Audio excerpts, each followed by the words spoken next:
हम तो कुरान वाले लोग हैं। वअल्लम आदम अल अस्माअ कुल्लहा, हजरत आदम को अल्लाह ने सब चीजों का इल्म दे दिया।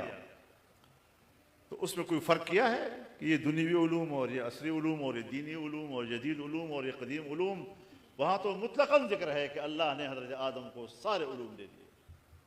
अब जब सारे उलूम दिए तो इसका माना यह हुआ कि बनी आदम के अंदर तमाम उलूम हासिल करने का इस्तेदाद मौजूद होगा।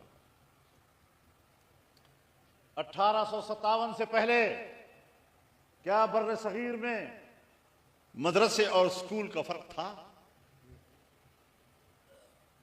बर्रे सगीर से बाहर आज भी मदरसे और स्कूल के दरमियान कोई इम्तियाज है? तो ये तकसीम किसने पैदा की? ये तकसीम तो अलीगढ़ ने पैदा की।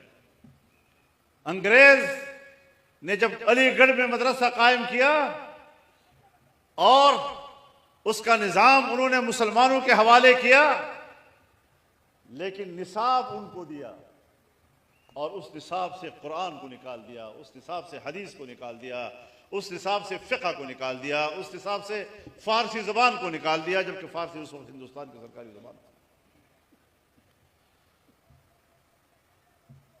तो जब मुसलमानों के मदरसे में कुरान का इल्म न होगा, हदीस का इल्म न होगा, फ़िक़्ह नहीं पढ़ाई जाएगी, आप मुझे बताएं कि आने वाली नस्लें सिर्फ ये तो समझेगी कि हम मुसलमान हैं, लेकिन आगे इस्लाम क्या है इसका कुछ पता नहीं होगा।